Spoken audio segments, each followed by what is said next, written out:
та одоо мушгаад байхын ямар сони хүүхэд шоронжуулах бодлого алга би таныг ямар хүүхэд шоронд хийгээд үг гэсэн юм уу?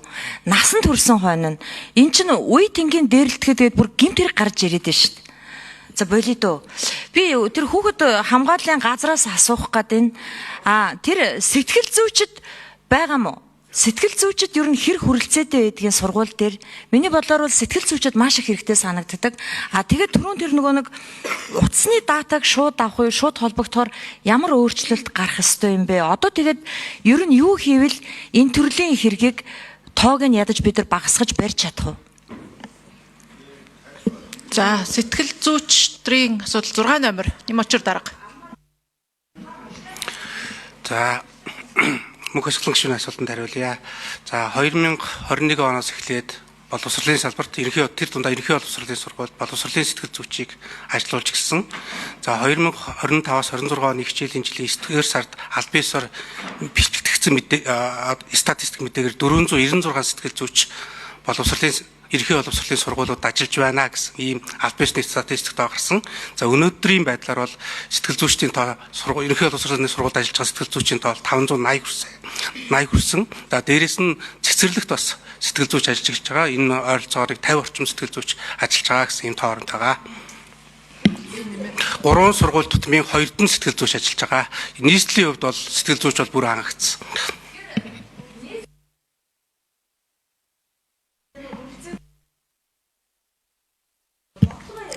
6 номер сэтгэл зүйчдийн хүрэлцээний асуудлаар бодлого.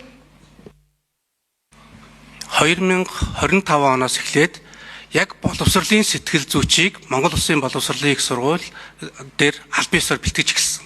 За тэгэхээр одоо бол яг боловсролын сэтгэл зүйчид бол хүрэлцээтэй бэлтгэгдэж эхэлж байгаа.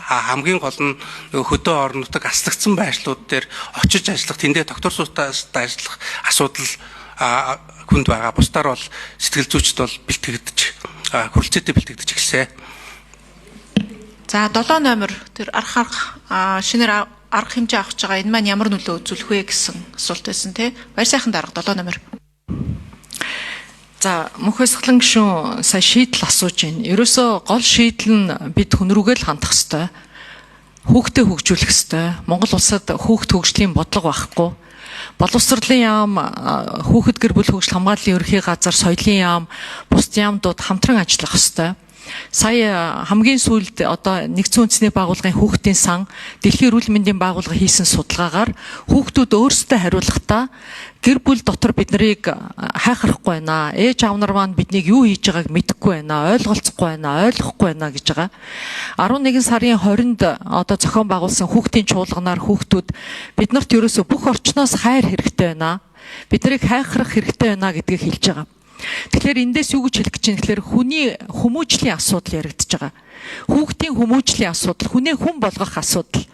Тэгээ боловсролын ерөнхий хуулийн гол зорилгод нь зан чанарын боловсрол ёс суртахуун дээр суурилсан хүн За 7 номер нэмэлт 1 минут. Хуулиа бид нар батлаад 3 жил болж байгаа боловч боловсролын яамнаас өнөөдөр зөвхөн СӨБ-ийн хөтөлбөр л гарч амжиж байна. Уул нь юу хийх ёстой вэ гэхлээр хүүхдүүдтэй зан чанарын боловсрол олгох хөтөлбөр агуулга аль хэдийн хэрэгжиж явах ёстой.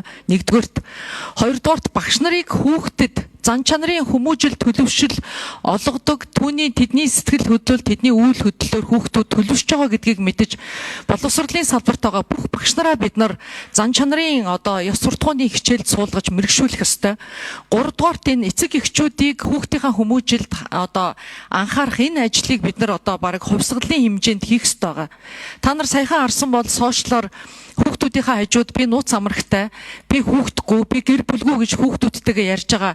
Энэ видео маш олон хандлтыг авж байгаа. Энүүгээр яаж ийн гэхэлэр юу харагдаж байна гэхэлэр ерөөсөө нийтдээ Монгол улсад гэр бүлийн боловсрол эцэгхийн хариуцлага байхгүй болцсныг харуулж байгаа. Тэгээ энэ ажил дээр ерөөсөө салбар хоорондын уялдаа холбоо байхгүй байна гэдэг. Тий, хариу авах арга хэмжээний асуудлыг л би нөгөө түрүүн өргөжлүүлж ярих гээд байна л та.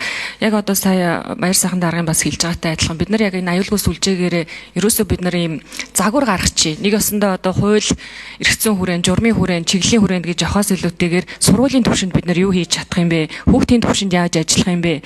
Эцэг эхийн түвшин хариуцлагын асуудлыг яаж ярих юм бэ?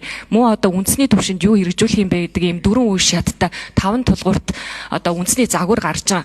За энэ загварын хүрээнд болохоор нэг осондоо хүүхдүүдийн 33% нь сургуультай итгэхгүй байгаад байна. Тэгэхээр сургуультай итгэхгүй байхаар тэр хүүхдүүд чи яаж мэдээлэх юм бэ? Энэ асуудал чи илэрхгүй байгаад байна. Далд хэлбэрээр явагдаад байна. Яагаад энэ өнөөдөр яригдж байгаа тоонууд маань зөрүүтэй байгаад байгаа юм бэ гэхээр мэдээлэхгүй байна, далд хэлбэрт шилжсэн байна, цахим орчин шилжсэн байна. Тэгэхээр бид нар өрөөсөө энэ дээр одоо гараас алдуураад байна гэсэн үг байхгүй. Тэгэхээр цаашид бид нар энийг платформжуулаад нэг осондоо үндсэн нэг сүлжээтэй цагдаагийн газрынч дээр боловсролын яамч дээр гэр бүл 5 номер 1 минут. За аль болох